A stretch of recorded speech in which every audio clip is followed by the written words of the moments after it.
Olá, graça e paz da parte de Deus, nosso Pai, da parte do nosso Senhor Jesus Cristo, seja com você e com todos os seus.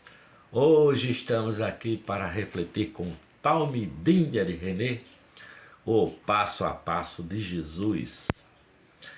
Começando com o texto que está aqui na Bíblia, no Evangelho de Mateus, capítulo 7, dos versículos de 15 a 20, diz assim, olha: cuidado com os falsos profetas, eles vêm a vocês vestidos com peles de ovelhas, mas por dentro são lobos devoradores. Vocês os reconhecerão por seus frutos. Pode alguém colher uvas de um espinheiro ou figos de ervas daninhas? Semelhantemente, toda árvore boa dá frutos bons, mas a árvore ruim dá frutos ruins.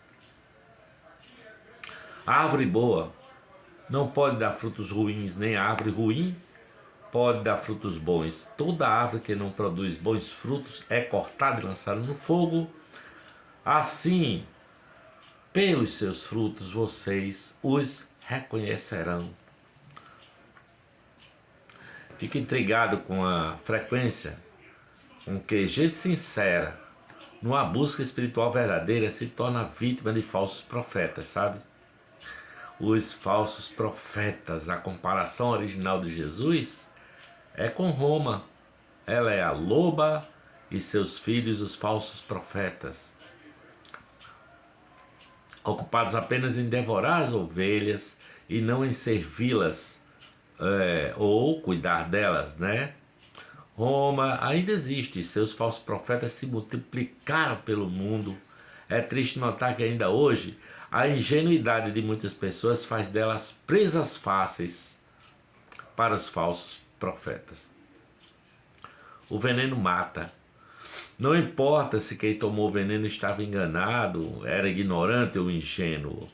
Não importa se ao tomar o veneno estava acreditando que faria bem.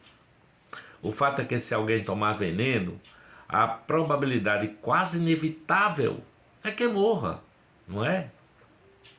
Quase inevitável. Por isso Jesus adverte, cuidado com os falsos profetas. Jesus nos estimula a avaliar os frutos gerados por aqueles que se dizem profetas. Vocês os reconhecerão por seus frutos. Há árvores boas e árvores ruins. Há frutos bons e frutos maus. Na realidade espiritual não há neutralidade. Jesus nos ensina a avaliar os frutos, porque por eles podemos conhecer a árvore. Durante muito tempo pensei que os frutos de que Jesus falava deveriam ser notados na vida dos próprios profetas, mas hoje compreendo que os frutos podem ser notados na vida daqueles que os seguem, sabe? Ao seguir um mestre espiritual, devemos perguntar, por exemplo, o que esse mestre exige de mim, não é? Que transformações ocorreram em minha vida depois que comecei a seguir seus ensinamentos? O que as pessoas que me conhecem dizem a meu respeito? Falsos profetas costumam gerar dependência emocional e praticar abuso relacional. Geram culpa, medo, incentivam a ganância dos que se auto-enganam. De modo geral, aproveitam-se dos recursos daqueles a quem deveriam servir.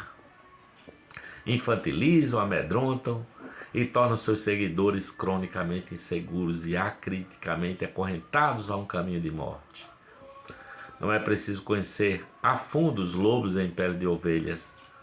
Basta discernir com honestidade os frutos que a palavra desse profeta tem gerado na vida dos seus seguidores. Cuidado com os falsos profetas, foi o que Jesus disse, não é? Tenham cuidado com os falsos profetas. Agora eu leio Mateus, capítulo 7, versículo 21. Diz assim, olha, palavra de Jesus: nem todo aquele que me diz Senhor, Senhor, entrará no reino dos céus, mas apenas aquele que faz a vontade de meu Pai que está nos céus. A expressão entrar no reino dos céus sugere que o reino, o céu, é um lugar geográfico. O céu é um lindo lugar. Diz um velho hino cristão: um lindo lugar para onde vamos depois da morte. Mas parece mais razoável admitir que Jesus trata o reino dos céus como um ambiente de existência, uma dimensão perfeitamente possível de ser experimentada, a começar de hoje, de agora, enquanto estamos bem vivos, né? Nesse sentido, a milenar discussão sobre a existência da vida depois da morte deveria ser secundária para os seguidores de Jesus. A pergunta real a ser respondida não deveria ser: existe vida depois da morte? Mas sim, existe vida antes da morte? Jesus nos ensina que o caminho que conduz à perdição é largo, mas o que conduz à vida é estreito, não é? É isso que Jesus ensina. O caminho estreito é o reino de Deus, onde, quando a vontade de Deus é feita, na terra como no céu, e mais voltado às maneiras como podemos trazer o céu para cá, sabe? Isso é o que Jesus está ensinando. Se o reino dos céus implica a realização da vontade de Deus, quem vive em obediência a Deus já experimenta dimensões possíveis do céu.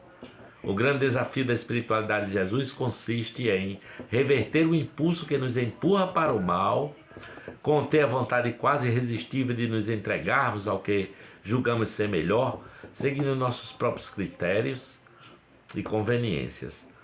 Não basta confissão verbal assim: Jesus Cristo é o Senhor.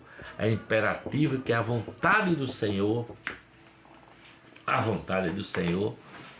seja feita, não é? Vamos ler agora aqui no Evangelho de Mateus, capítulo 7, versículos 22 a 27, diz assim: muitos me dirão naquele dia: Senhor, Senhor, não profetizamos em teu nome? Em teu nome não expulsamos demônios e não realizamos muitos milagres? Então eu lhes direi claramente: nunca os conheci. Afastem-se de mim, vocês que praticam o mal. Portanto, quem ouve estas minhas palavras e as pratica é como um homem prudente que construiu a sua casa sobre a rocha. Caiu a chuva, transbordaram os rios, sopraram os ventos e deram contra aquela casa, e ela não caiu, porque tinha seus alicerces na rocha. Mas quem ouve estas minhas palavras e não as pratica é como um insensato que construiu a sua casa sobre a areia. Caiu a chuva, transbordaram os rios, sopraram os ventos e deram contra aquela casa, e ela caiu. E foi grande a sua queda. Mateus capítulo 7, dos versículos 22 a 27. Quando a estrutura criminosa desmorona ou algum processo desonesto é desmascarado, é comum que se diga assim, que a casa caiu, né? Essa expressão pode também ser usada para o projeto existencial de muita gente, mesmo pessoas bem intencionadas, que inclusive acreditam que suas casas têm bons alicerces, correm o risco de verem a sua casa cair. O fundamento do sucesso existencial não é outro senão a obediência à vontade de Deus.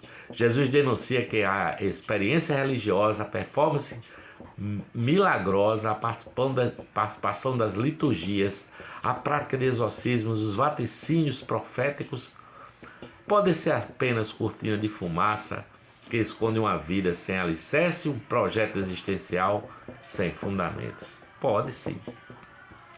Jesus nos ensina que pouca diferença faz aquilo que você diz, no caso, profecias, e as coisas espetaculares que você faz, tipo milagres, expulsão de demônios. O que realmente importa é o que está em seu coração, em seu compromisso com a justiça do reino de Deus. Sua casa só estará sobre a rocha quando houver um compromisso sério com a vontade de Deus e os valores do reino dos céus. O que importa é fazer a vontade de Deus. Fora disso, a vida não passa de fachada e a casa é apenas, entre aspas, para inglês ver. Mais cedo ou mais tarde, acaba caindo, né? Construa sua casa sobre a rocha. Viva além dos compromissos superficiais e convenientes com a religiosidade. O caminho do discipulado com Jesus de Nazaré é essencialmente ético.